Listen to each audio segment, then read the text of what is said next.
位朋友，你好！再过5天，我们就要投神圣的一票，选择我们下一届新的国家领导人。这2天有一个影片，反应非常的好。蔡英文总统开车，一面跟赖清德副总统，也就是即将要接棒的赖清德先生一路笑谈，最后由萧美琴上车，看起来非常的愉悦，也很高兴这次的选举so far so good，非常的平静。但是以2004年我个人的遭遇，我要提醒执政政治可不一定像郊游这么轻松这么浪漫。大家跟我一起回忆2004年的3月13号，在高雄跟台北分别有非常激烈的竞选活动。在北边有连宋的一个集体造势，在高雄有陈旅的造势活动。那就在这个晚会，我急着要上台之前，我的右脚受伤了，当时忍住疼痛上去演讲，接着阿扁总统赶到，所以呢，忍到回到台北的时候，我的右脚已经是肿得很厉害，那心里很懊恼，为什么会这么小一件事情，我的脚会受伤，而且还要1个礼拜做最后的拼搏。但是不巧，第2天一早，我的行程在马祖，虽然那里票不多，但是我信守承诺，其实第2天一早3月14号，我就开始拄着拐杖。那这一次的拐杖是因为要赶前天的晚会，自己脚受伤，一路3天之后，我的脚已经没有办法动了。那最后大家知道是候选人一定要坐上这个车子，然后要沿街拜票，我站都没有办法站了。那阿扁总统就说：“那你就不要参加好了。”我说：“怎么可能？在最后的关头拼命也要拼到底。”最后研究就是我坐高脚椅的最后3天的这个吉普车的游行我其实都坐在高脚椅上面，但是呢，外界不一定知道，因为外面看起来好像若无其事。我当时是很懊恼，为什么在关键的时刻让我跌了一跤？我们的到处沿街都非常的热闹，那看不出来我脚受伤，因为我坐在高脚椅上面。结果在投票的前一天，也就是2004年3月20号要投票，3月19号的下午1点45分左右，在台南市金华街，看起来这样子，车子走，两旁边人非常的多，维安也非常的紧密的状况。突然我发现我的膝盖有一个很重的东西直接打下来，好重哦，然后我才感觉到好痛，先重而痛，因为那个子弹是直接打中我这里。可是因为我坐在高脚椅上面，那么下面又垫着2层的矿泉水的纸箱，以至于我这个是高到胸部保护住我的膝盖挡住子弹，子弹呢掉到刺进去1.5公分到2公分之间，后来就溜下来了，我只是痛得不得了。接着阿扁总统也负伤，这段大家应该有印象。那一瞬间我就想到，感谢上天让我前1个礼拜莫名其妙的脚部受伤，否则总统站着游街，我副总统哪里可以坐在高脚椅上面，不用站着？因为李昌钰博士后来来看我的时候，他说他不知道我是坐在高脚椅，他说打中我的那个枪弹，那颗子弹是铜弹是真枪实弹的弹。照说那个威力应该是我会一枪毙命，因为我是157公分，那么它量出来了，这个玻璃弹筒离地下是147公分，所以呢，一定打中我的胸部或颈部，应该是当场毙命。所以我还是用感激的心，但是也无限的感叹，因为跟大家讲这件事情的时候，这个319枪击案依然没有破案，那把所有的事情都推给一个已经死亡了陈义雄。我今天想要从这个角度，因为我们这次的总统候选人之一侯友宜先生，在当时在319里面扮演很重要的角色。虽然呢，他只是警察局警政署的刑事局长，但是他在台北、台南的专案小组发言的机会没有侯友宜多，尤其是在3月20号投票完以后，3月21号侯友宜就在媒体上斩钉截铁说，这是一枪两弹造成的事件。当时的刑事局鉴证小组都说没有办法判定到底几颗2颗子弹，2个人中弹，但是到底是1把枪还是2把枪，没有办法鉴定的时候呢，侯友宜呢就自己说这是1人1弹，那其他的说法都说凶手人数难定，甚至于大家认为是神探的吕昌钰，他也觉得1人1枪2弹他觉得没有证据。那我今天特别要针对侯友宜局长的部分来请教，因为你有一定的机会可能会当选下一届的国家领导人，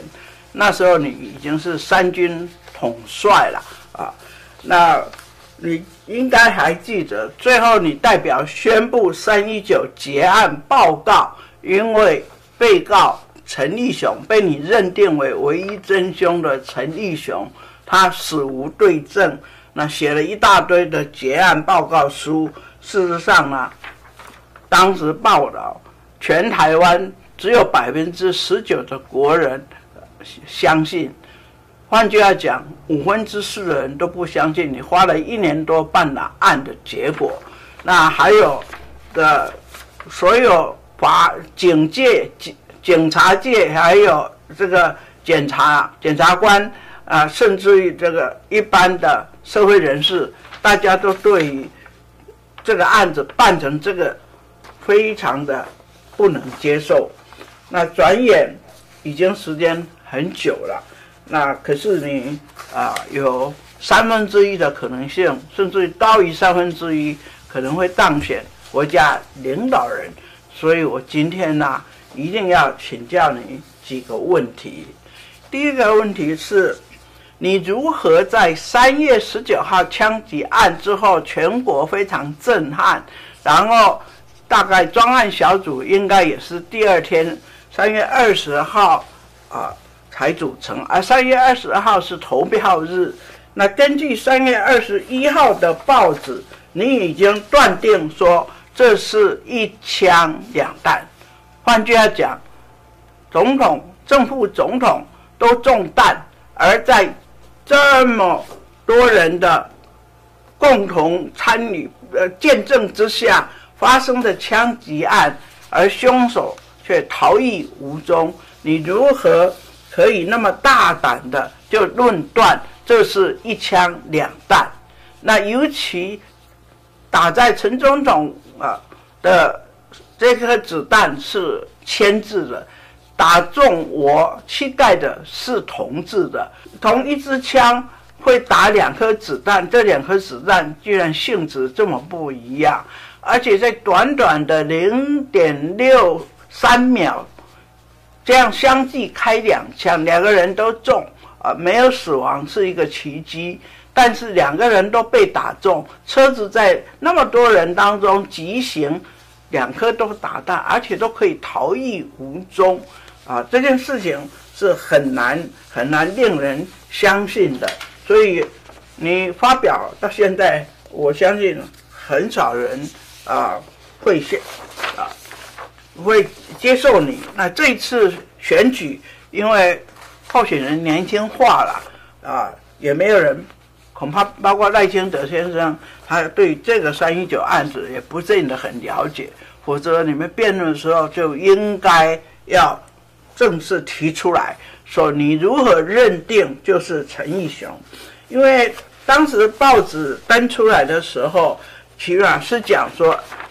有多少可疑的人士曾经被列管来调查的有35位。那这35位里面，大家印象最深的是有一个是黄衣秃头男，另外还有一个就是灰色的男子，因为在金华路上面一堆人群当中，发现有一个穿灰衣的男子，头戴钢盔，他呢手举出来一只手拿着我们的竞选旗帜，另外一只手就有点指，好像是手里还有东西。后来又被找到他仓皇离开现场，所谓的灰衣男子。那结果呢就不了了之，为什么没有交代？接着呢又发现说，当时被列入嫌疑犯里面有3个人在很短的时间都死掉了，目标都集中在陈义雄。一个人姓张，叫张新元，那他是服毒自杀的。那另外一个在台南地人认为很高的名字叫黄宏仁，他是在自己的家中，嘉义水上的家中饮弹自杀。那你独集中在安平港溺死的这个陈义雄的身上那一路办下来，都是以陈义雄很多的事情在说，一人一枪两弹。李昌钰他也说尚无实证，那到最后大家对一人一弹，甚至于监察院的最后对319不满意，重新侦查。吴峰山监委他也非常明确的表示，不能接受陈义雄是唯一的真凶。在这里我还要请教侯友宜先生一个问题，我是当事人，而且是第一个受众。阿扁是腹部横切，所以他没有感受到这个子弹的重力。我是因为子弹正面打来，所以我先强调非常重。我当然第一个发现，那接着我看到我的右膝开始流血了。那等回到家，我在家看电视，看到邱义仁先生主持的记者会，那一抹神秘的微笑，比蒙娜密莎还神秘，我自己也不得其解。发生这么重大的事情，为什么会邱义仁会露出神秘的微笑那更多的怀疑就是那个现场应该让我有机会详细的去了解，也许可以协助判案。所以我跟陈总统表示，可不可以请专案小组把这个所有媒体摄影到的这个录影带能够借给我，我也许可以协助办案。陈总统答应了，但是迟迟过了1个多月，始终没有拿这个袋子给我。我忍不住了，那时候也不断的案情在扩大，我就跟陈总统抱怨，为什么我看不到这个录影带？我只是想协助办案。陈总统说：“我老早就交代了，怎么会没有给你？”所以呢，不久，侯友宜先生，你奉令就拿了10几个录影带来给我。你还记得吗？在仁爱路我的官邸，你拿给我的时候，我叹了一口气。我说为什么耽误了1个多月，你才把袋子给我？那时候你面露尴尬，小小声的跟我讲，我奉令不能把袋子给你。你应该没有忘掉这句话吧？我永远不会忘掉。叫你不要把录影带给我的是谁？你良心可不可以发现？你必要的时候应该要讲出来吧。我另外一个很质疑的地方，就是有一位林姓的渔民渔夫的渔，他住在台南安平港附近，他有一个公寮守着安平港。他在案发之后了，听说有就近去报案。他说就在陈玉雄尸体被发现的前连续2个早上10点多，有一辆暗色的这个自用车下来，2男1女，然后呢，接着有摩托车噗赶到了。那个人后来他知道就是陈义雄，然后陈义雄骑着摩托车，那个女的坐在车内，另外2个男的坐上他的这个吉普车，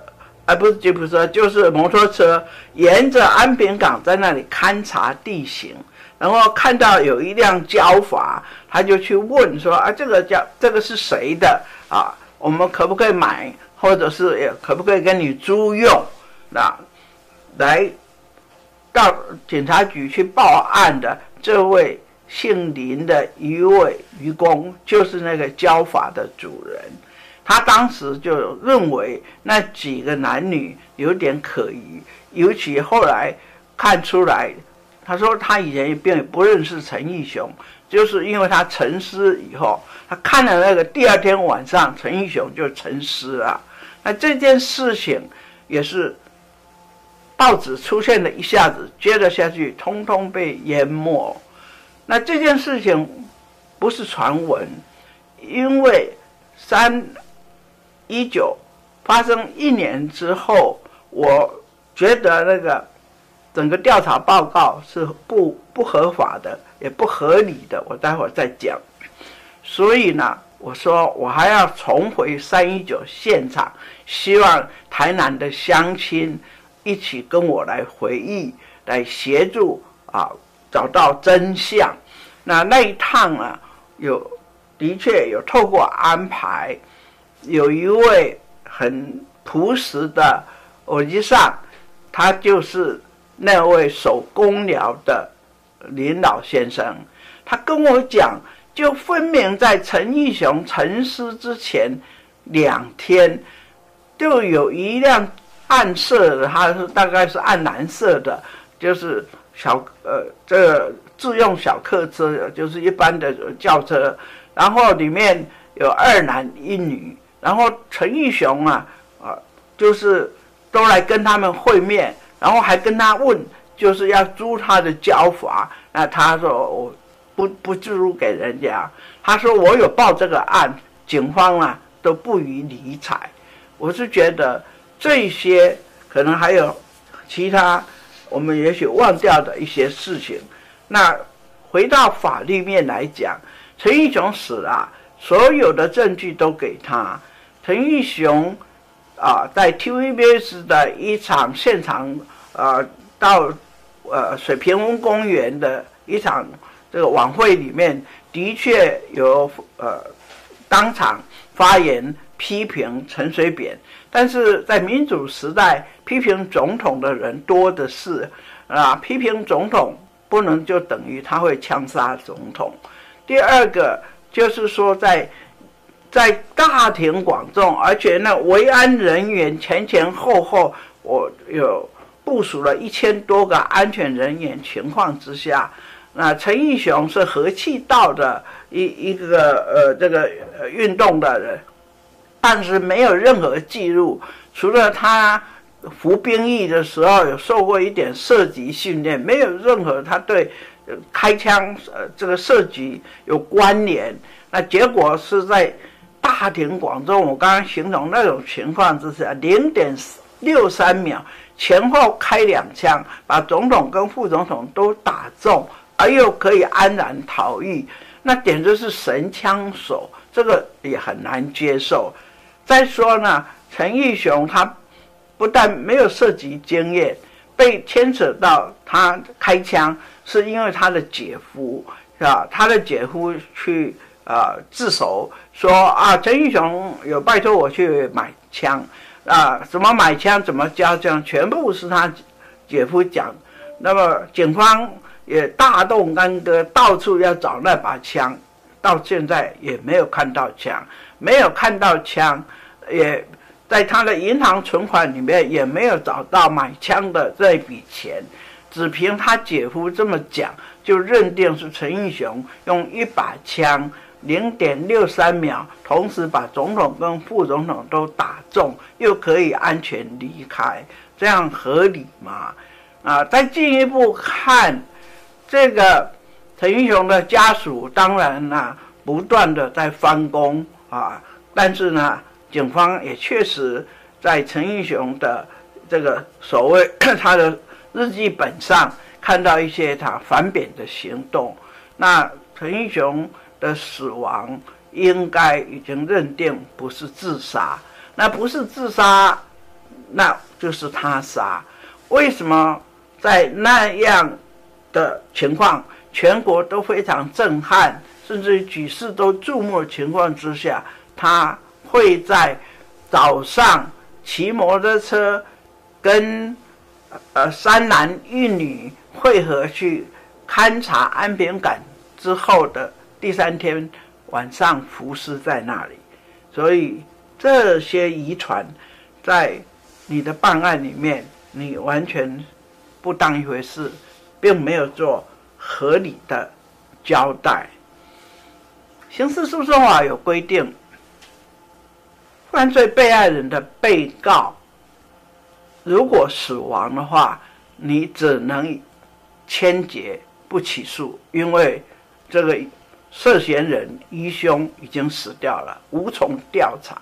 不能做实质的判断。当然我不能都怪你了，因为其实是有一个庞大的侦查，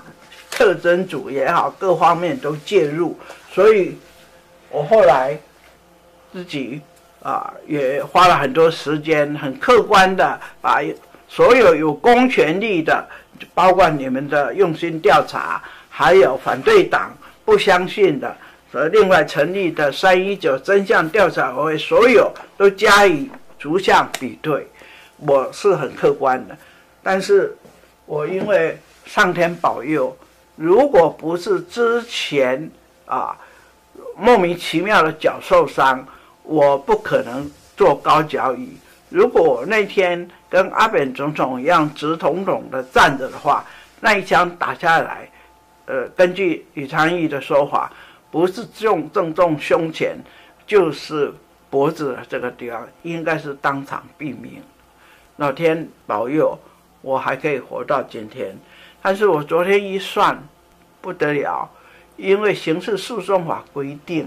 如果这个案子在20年之内没有提告的话，那追诉权就结束了。所以我本来以为大家都认定319不是小小的 case， 牵涉到正式国家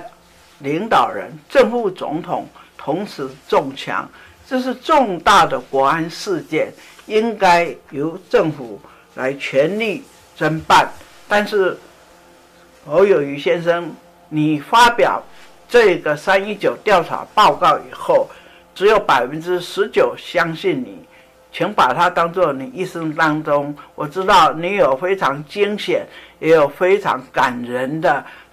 挺身而出来处理治安、对付这个不良分子的这些英勇的事迹。可是319事件，你努力的结果跟很多同仁，结果只有获得国人19%的信赖。我要讲的是，全国同胞当时都集中的焦点是在阿扁身上。那阿扁的枪伤是饱受质疑。我不是当事人，我不站在总统的立场讲，但是我必须讲，我一直不相信是自导自演。我也10几年来，我也是一再的替他捍卫。我今天比较要想讲的是，我是真正的受害人。如果不是老天保佑我提前1个礼拜让我脚步先受伤，我哪里可以坐上这个高脚椅，结果避免当场毙命。我以不死之身多活了19年。我要提醒是，我们的司法在很多的总统领导之下，马总统跟蔡总统，你们上任以后何其幸运，没有发生这样的事情。可是我一直期待2位也都是法学博士，为什么在你们在任职的期间当中完全忘掉这样一个事件？昨天赖清德总统也强调，他当选以后不但守护国家，而且也会维护人民的人权。当319枪击事件已经接近20周年，刑事追诉权快要结束以前，我不得不利用这个机会，第一个期许我们这一次的选举平平安安、顺顺利利。但是我也期许，不管谁当选了，我们全民都要接受他，因为这是人民选出来的。但是你执政以后，不像开车郊游这么轻松浪漫，2340几万人的安危祸福都要靠你。那如果发生在正副总统同时都被枪击的这个案子快要这个追诉权结束前，你们新当选的总统依然不闻不问的话，我对所谓司法正义是非常非常的失望。在3月19号以前，虽然你们还没有就任，我也呼吁蔡总统，你你拍出来的影片非常的轻松自得，我们感谢你8年的努力，但是不要忘掉阿扁是栽培你的人，对阿扁的事情是不是应该加以处理？对于2004年3月19号轰动全世界的现任正副总统当街被枪杀，案子没有破，你过去忘掉了，那你现在要卸任3月19号之前，麻烦你启动侦查，否则我一定要提告。如果这样重大的事情都可以轻轻的再忘掉，或者是侯友宜先生，如果你当年办这个案子，你只是刑事局长，但是坦白讲，媒体的这个你算是抢尽风头，但是办出这样的案子，我希望你有权利也要重启调查。